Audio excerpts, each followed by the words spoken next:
Dégradation volontaire de biens mobiliers et immobiliers d'autrui au cours d'une manifestation sur la voie publique. C'est le motif de condamnation retenu par le procureur près le tribunal de grande instance de Banfoura contre les 7 élèves de Niangoloko. En l'absence d'indices, le collectif des avocats des élèves a plaidé pour la relaxe pure et simple de tous les prévenus. Le délibéré, lui, est prévu pour le 7 mars prochain. À Koudougou, par contre, l'on plaide pour un système éducatif plus innovant et plus fort, et cela doit se ressentir sur les résultats des examens scolaires et professionnels. Du coup, des initiatives sont mises en œuvre du côté de la région du Centre-Ouest, et ce par les acteurs eux-mêmes. Bonjour à tous et merci de suivre cette session d'information sur la télévision du Burkina. En tournée hors du pays, c'est en Tunisie que nous retrouvons cette fois la délégation conduite par le Premier ministre Yacouba Isaac Zida. Dans la soirée d'hier, il a été reçu en audience par les ministres des Affaires étrangères et son homologue tunisien. Les échanges ont, comme en Turquie, porté sur l'organisation des élections présidentielles et législatives d'octobre prochain.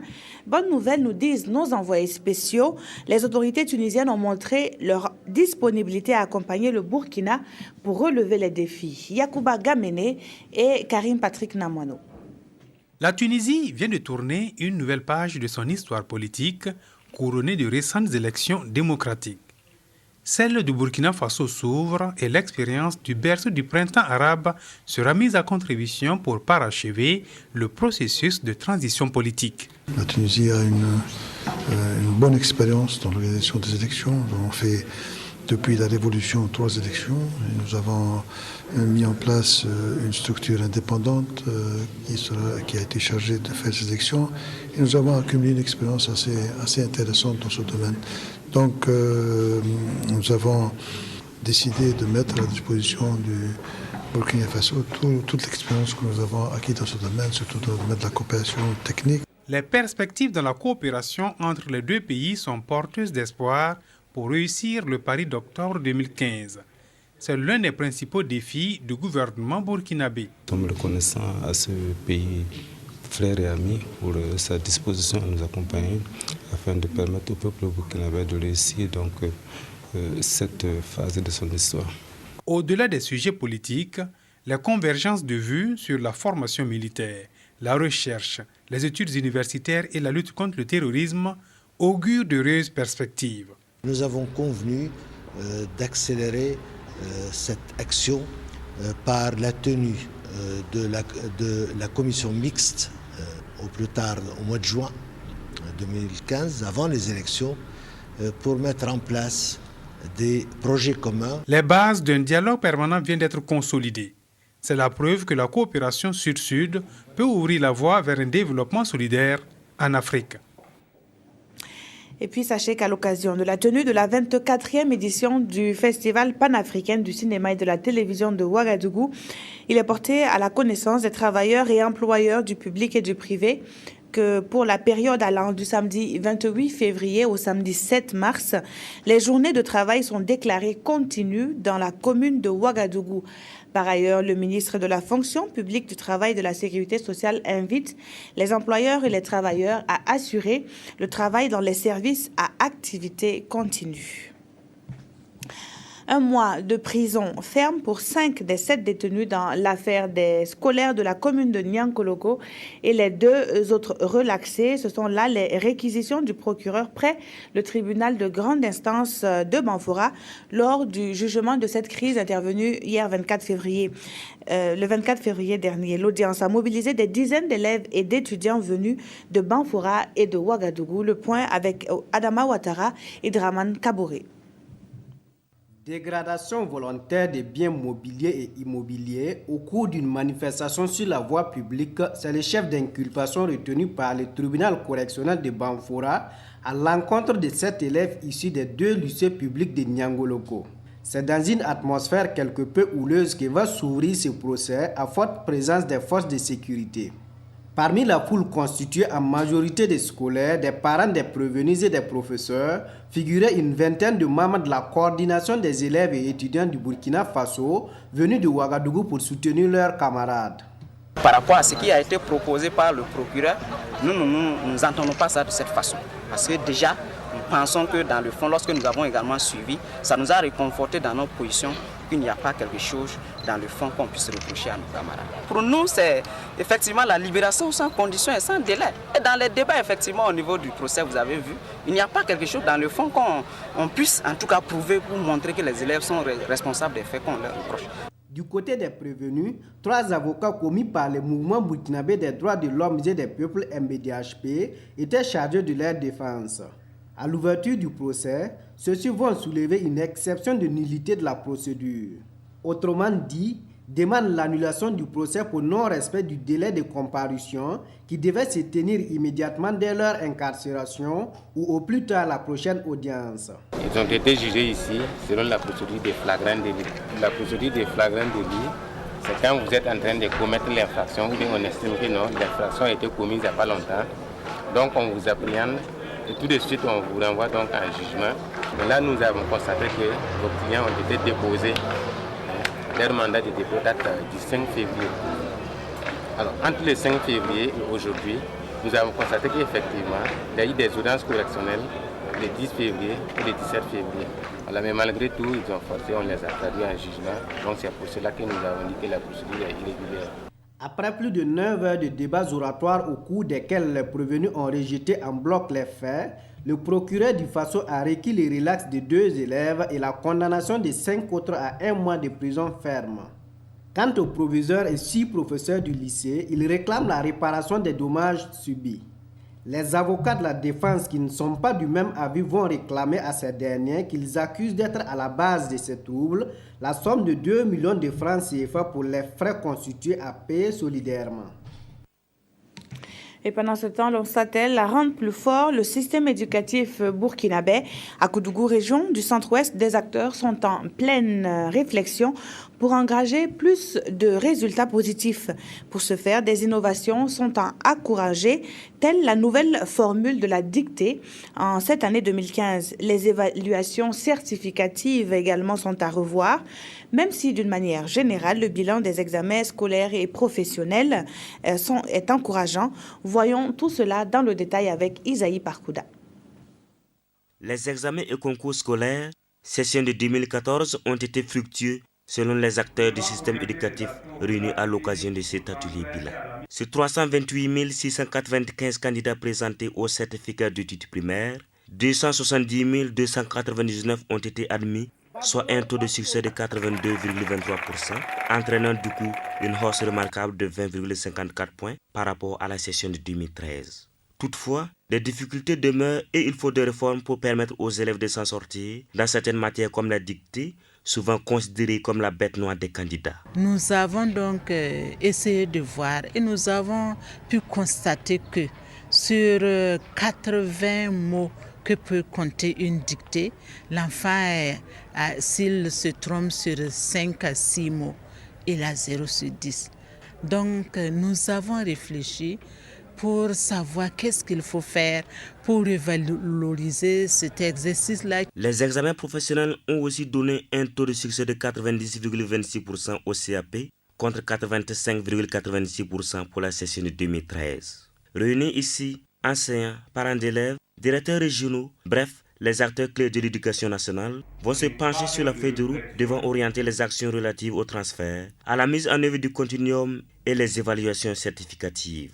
Il y a un certain nombre de révisions d'un certain nombre de choses que nous devons opérer forcément pour être en phase avec le continuum. Et la question des certifications est très importante à cela. Néanmoins, des certifications ont eu lieu en 2014. Il faut d'abord les évaluer, voir qu'est-ce qui a marché dedans, quelles ont été les forces et les faiblesses, et également essayer de jeter les bases d'une réflexion pour ce qui pourrait être maintenant les certifications avec la mise en œuvre du continuum. Ce cadre de réflexion sur l'organisation des différentes évaluations vise à mieux appréhender les forces et les faiblesses tout en recherchant des solutions appropriées pour réussir les sessions prochaines. Les participants ont 72 heures pour formuler des recommandations allant dans ce sens. L'UEMOA lance un nouveau système dans le but de doter ces pays membres de données statistiques fiables. Cette fois, c'est le domaine de l'agriculture et de l'alimentation qui est visé par l'Union et Country State. C'est du nom donc du dit système va engendrer un guichet unique.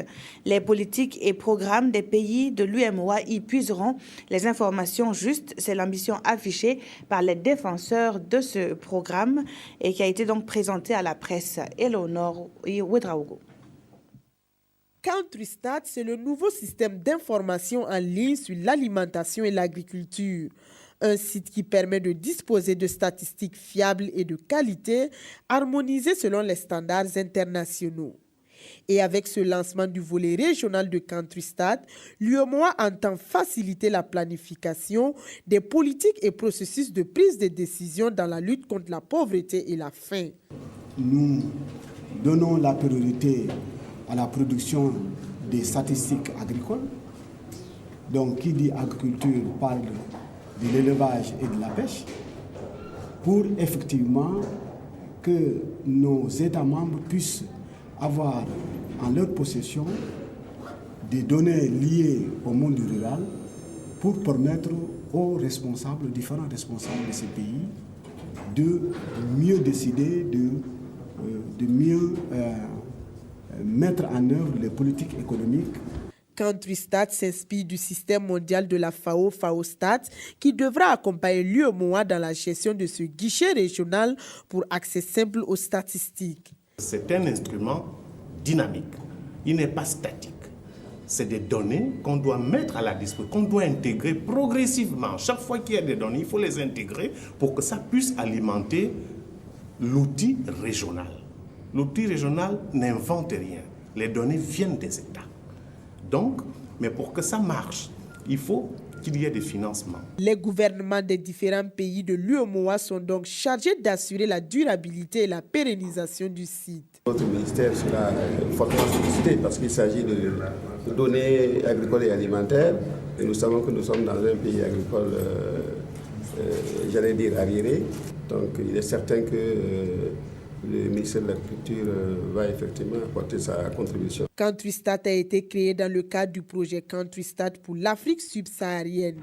Il a une capacité de gestion des données d'une importante quantité avec une production des résultats en temps réel.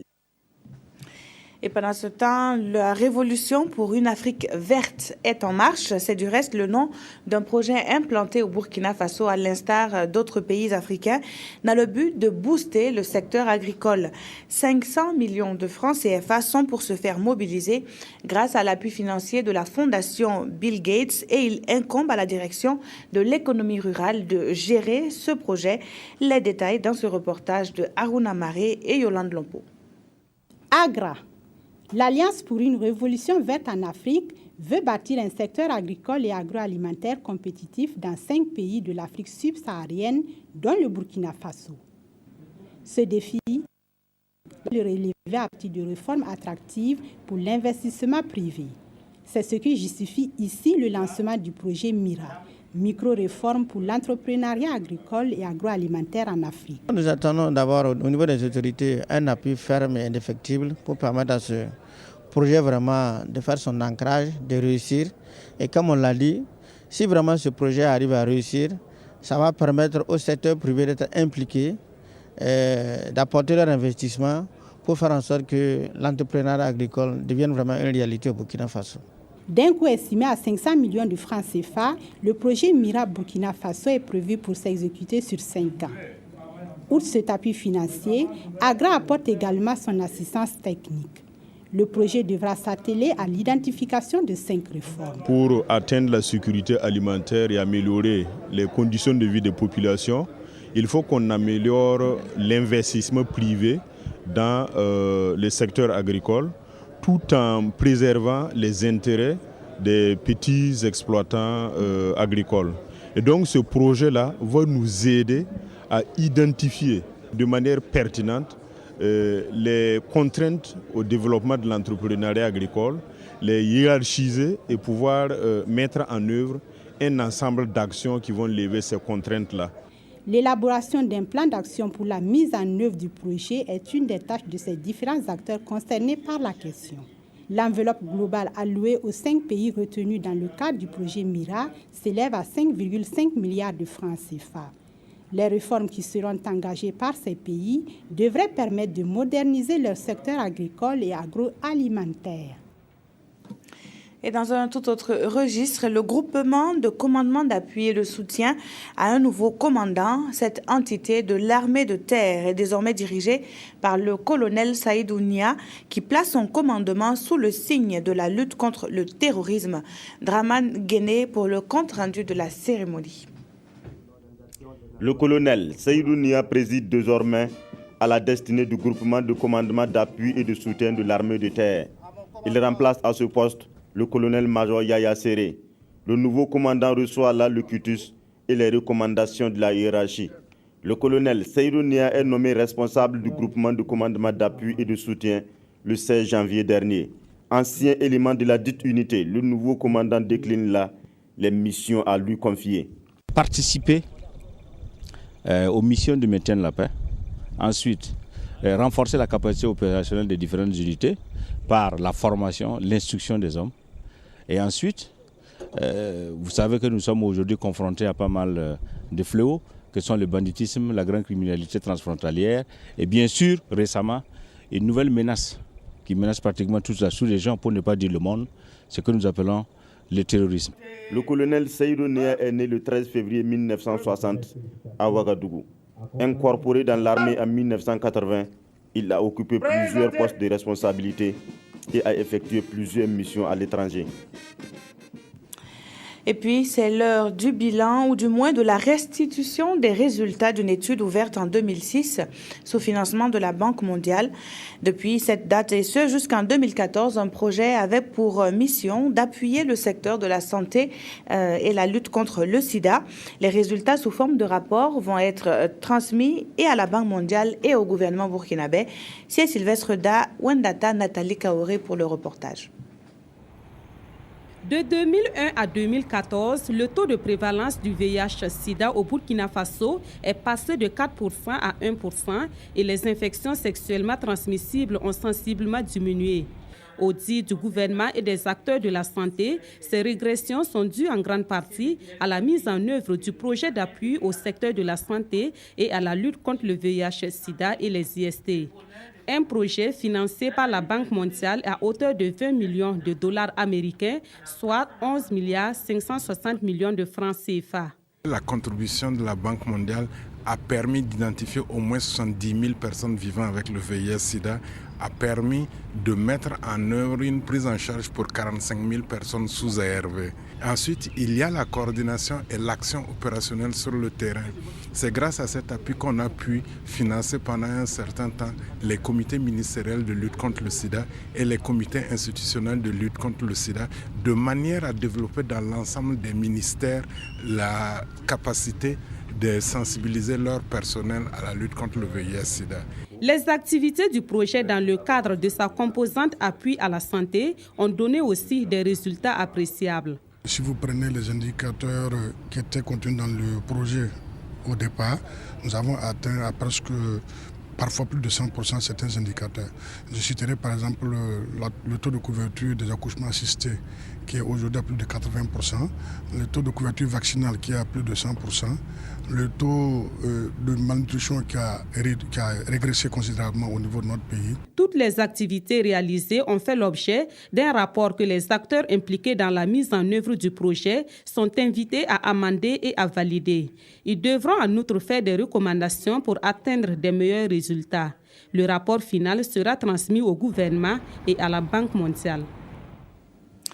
Mieux vaut prévenir que guérir, dit-on, et en matière de maladies à virus Ebola, mieux vaut prévenir 2 fois. C'est pourquoi le ministère de la Santé s'est vu doter d'équipements de la part de RTL Burkina. La société de téléphonie mobile s'engage ainsi à soutenir le pays pour maintenir Ebola hors de nos frontières. Draman Guéné, reportage. Des gels désinfectants, des appareils de distribution de gel d'une valeur de 2 millions de francs CFA, c'est la composition du matériel acquis par le ministère de la Santé pour prévenir la maladie à virus Ebola. Ce geste est de RTL Burkina qui confirme là sa responsabilité sociale. Nous pensons qu'en tant qu'entreprise citoyenne évoluant dans un pays, il est de notre responsabilité lorsqu'il y a des faits qui peuvent porter atteinte à la population, lorsqu'il y a des événements, lorsqu'il y a des maladies, il est de notre devoir d'apporter notre support au gouvernement pour la lutte contre ces fléaux. Ce gel qui a été mis à notre disposition va nous aider dans les questions de désinfection des mains et surtout travailler donc sur la prévention de la maladie à virus Ebola dans notre pays. Les responsables du ministère de la Santé, bénéficiaires de ce don, rassurent quant à l'usage rationnel de ce matériel.